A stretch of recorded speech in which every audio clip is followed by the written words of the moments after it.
you know, social economic collapse, cities being burned to the ground by rioters, and just pissed off people that you know, and you might be tempted to be one of those, partake in some of this violent acts of somehow sort of retribution to these big corporations that have been making you their slaves all these years. Excuse me. So when it's time to retaliate, like a good slave will always do, when you're in that revolt, of course, that's things that you might be prone to doing.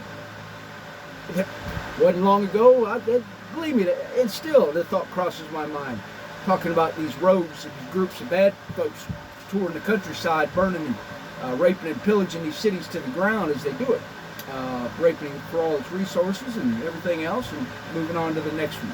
That's what a good virus does, and that's, believe me, as human beings, we are more like a virus than any other creature or organism in the universe, I think. So, with that being said, you know what we're looking at. You've had these talks with God. You've just felt it coming on you for years, as I have.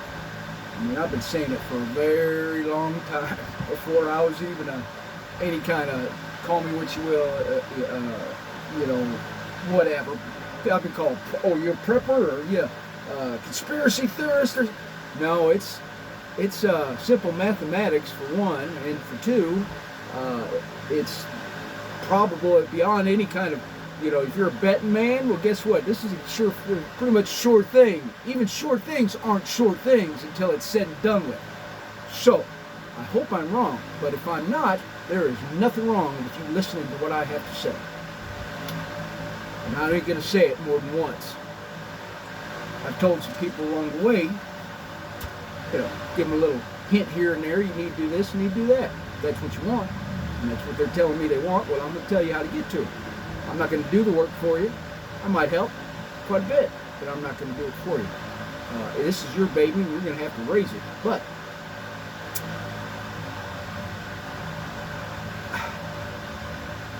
I'm going to do better about tuning in. We won't have communications much longer after these events that I feel may happen this year.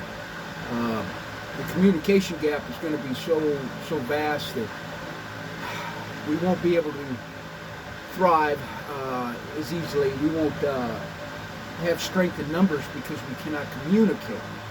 So communication now is vital, I believe. And with that being said, you know, whatever transpires from it as a byproduct of this video, say, that I'm sending you, hey, look, we might be in the hard part of things, in the trenches somewhere, fighting off a government or even ours, and bump into each other. Hey, you said something, you guy with the hat, stupid channel. Yeah, that's me, that dumb cowboy. Yeah, that's me. Yeah, sure. Yeah, hey, man, you know what? You said something that spoke to me, and I know how we're going to get ourselves out of this. You don't know this. This is not up to us. It's not up to what happens. It's up to however that is written out. No one knows but God. God's plan. You've heard that. God's plan. He has a plan. His plan for all of us. I still don't know what mine is, but it doesn't mean it's not there. It's not, you know, there's a reason why I haven't kicked it yet. There's a reason why I haven't gone as far as even taking my own life. I've considered it. The only thing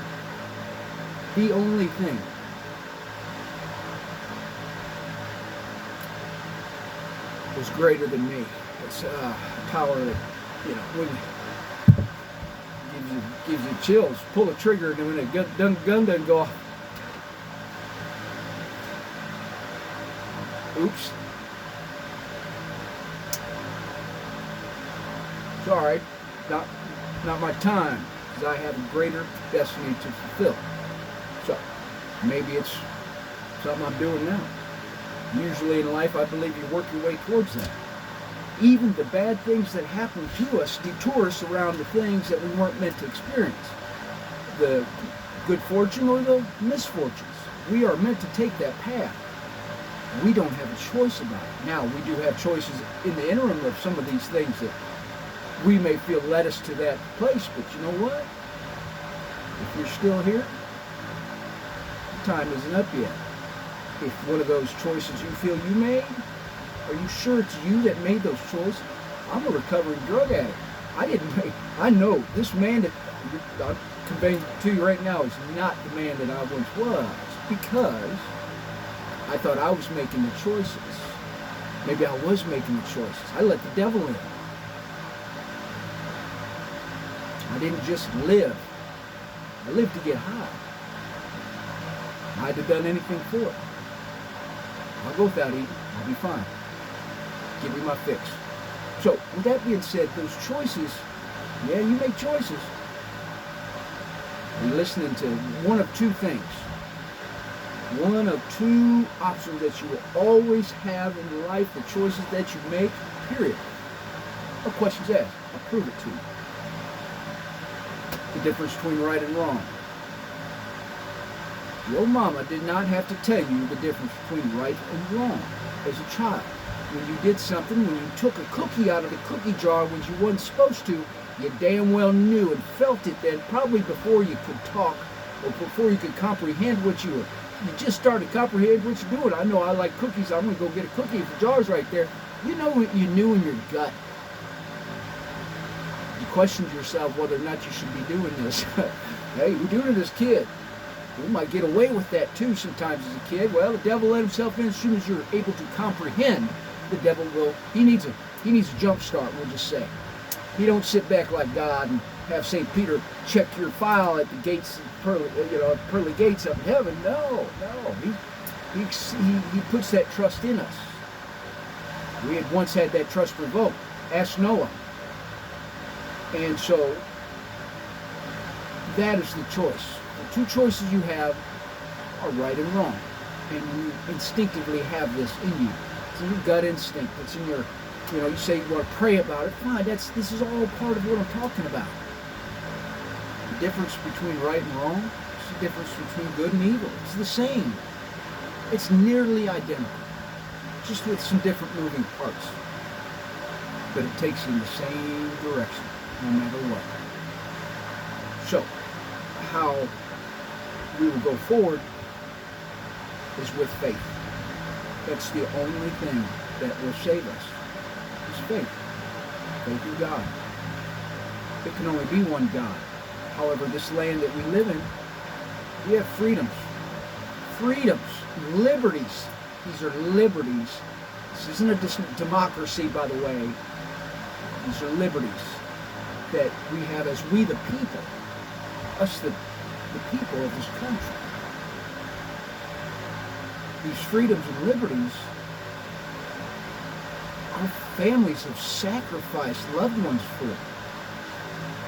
These liberties and freedoms that were declared on July 4th, 1776, put down on paper just in case anybody wants to question these freedoms and liberties, why we've lost so many loved ones, why we've sacrificed all the sacrifices we shall have for these liberties and freedoms is to preserve this way of life. Follow me this far. Before I was born, before any of you were born, someone decided not enough money in that. These are Satan's disciples. These are the descendants. These are the ones who now have controlling stock in every company that's been profitable for the last several decades. It boils down to 3 or 4 families, really, that started all this nonsense about 100 years ago. And here's the thing about it. It wasn't necessarily these people in these families. One's responsible. Just one, and that's Satan himself. It's taken him that long to get us the perils that we are now facing. He'll throw up that last, half-court shot, knowing that it's worth a shot, right? Well, when you got eternity to try and take over this beloved earth that God gave us. He can take every opportunity, and he has. And that greed from, spread around. And listen, keeping up with the Joneses, not love thy neighbor. These are the paths of least resistance that we've all grown accustomed to living. And we take these paths, and this is where we end up. But you know what? It's God's plan too. It's God's plan. Read you some Revelations. Let me tell you why too. I know which side that I'm on. I know why. I know the difference between right and wrong. I may not always do it. I am a sinner. But I ask for forgiveness. And Jesus died on the cross for that. So I don't practice those things lightly any longer. But I'm not perfect. Only in God's eyes could I be. And so, going forward, I'm going to try better to communicate with all of you on a daily basis. 15 minutes, I might have gone a little long here, but 15 minutes, and I'll do that every day, and it'll be current. So, God bless you all. I love you. I hope you and your families are together. Thank you.